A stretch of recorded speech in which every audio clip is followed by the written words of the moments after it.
這次呢，很感謝 E-Fly 的邀請哦，所以我们今天来到台中的這個場地來飛 Avenda 360，而且我覺得E-Fly 的老闆真的是很用心哎，因為我剛剛在裡面還有他的那個小點心，非常的豐盛。因為我自己本身還沒有真正的飛過這種360的空拍機，所以呢，我今天其實也是還蠻期待的。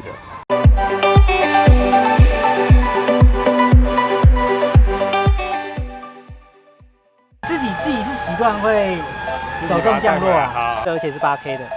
对，所以我也盡量說，它這邊雖然有可以選擇單鏡頭，你看它選單鏡頭之後，它的鏡頭就會變往前。OK。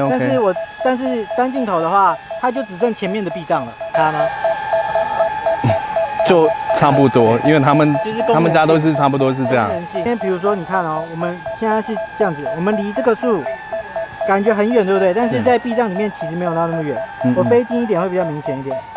哦，這邊感覺很遠，對不对？对。但是其實好了哈，好，降落。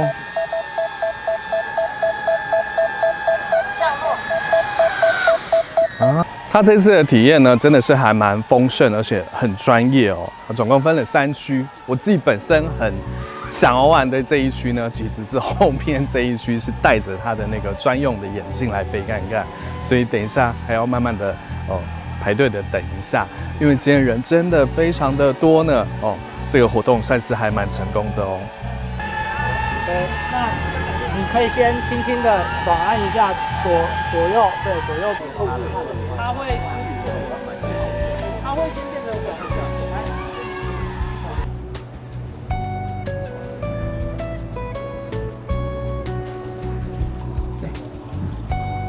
再次感謝 E-Fly 的邀請啊，因為其實我們公司買空拍機的話，都是和 E-Fly 進行採購的。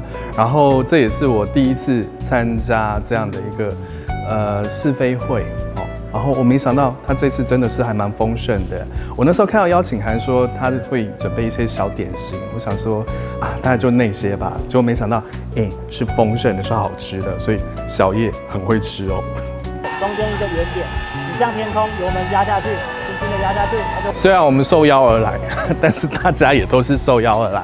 然後呢，我是排42號，現在這一區才排到11、12號吧。所以真的是還蠻多人在試飛的。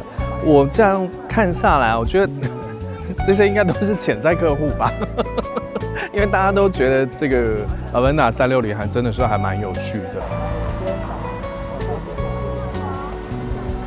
所以這個是 Avenda 2代的眼鏡，我覺得它的這個造型還蠻輕巧的，因為實際上拍的那一支呢是比較大一台的，對。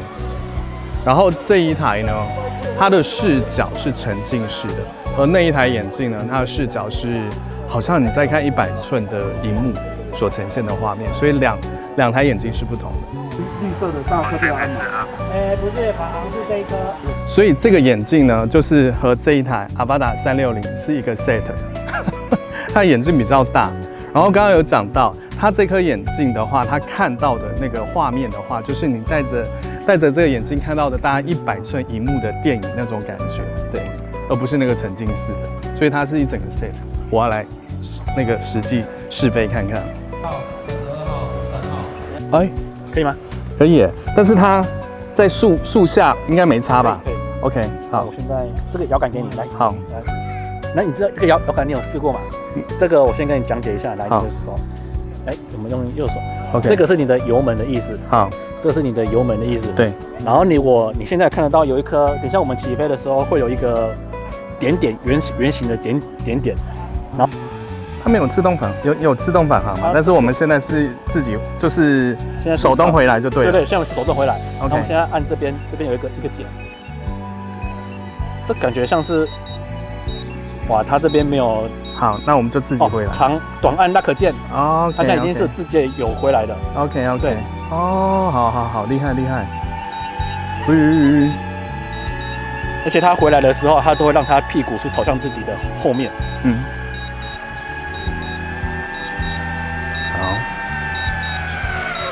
OK，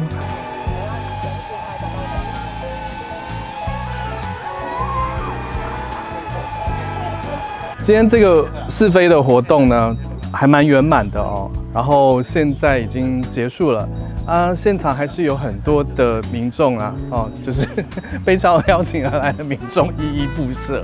我自己啊玩了之後，我覺得真的是不一樣的體驗，因為你透過那個眼鏡看到的視野是完全不一樣的，而且 Avana 360呢，因為你上下去拍或是左右去拍，只要一趟，基本上就可以拿到很多畫面拿去後製再剪輯了，不像我們以前傳統在飛空拍機有沒有？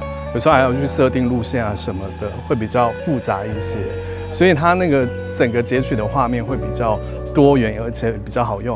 然後再者，還蠻便宜的，因為它單機版才只要台幣12000多塊錢而已哦，所以我自己都很想帶一台。不過呢，我要帶一台的話，應該會是帶那個眼鏡版本的。OK， 今天的介紹就到這裡。然後，假如說您在台中哦要買空拍機的話，我強烈建議可以找 eFly， 我們可以把這個資訊放在這邊。有興趣想要買空拍機，特別是 Avana 360的話，可以找 eFly 的小頁購買哦。然後我們今天這集到這裡，感謝您的收看，我們下期見，拜拜。